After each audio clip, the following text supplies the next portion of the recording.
Reflections. You are over here with Tarethia. Hit the like and subscribe button, hit the follow button depending on which platform you on, so you don't miss out on our next story time. Today we're talking about voodoo root work in the South.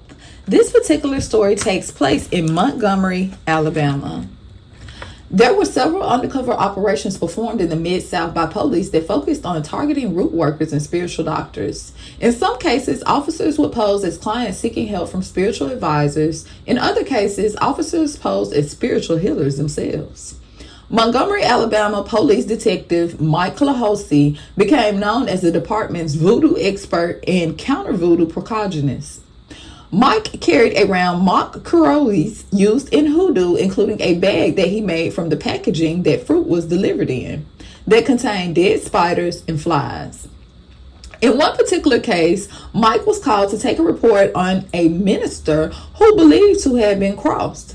As many spiritual doctors would do, the detective insisted on searching the man's residence for any evidence of bewitching. Not finding anything, the detective tossed his mock mojo hand behind a piece of furniture. Retrieving it, Mike shined an ultraviolet light onto the bag. The flies and spiders inside began to glow eerie. The minister was told to bury the item in the backyard in order to uncross himself. As the minister began to shovel the dirt on top of the hand, he immediately began to show signs of relief. A similar case involved a woman who had discovered a mysterious powder on her front porch.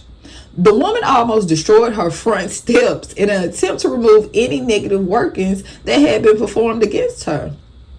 The detective was called to her residence and performed a mock ritual in which he cursed the person who left the powder.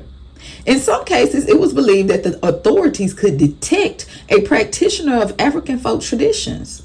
Practitioners were frequently called voodoos.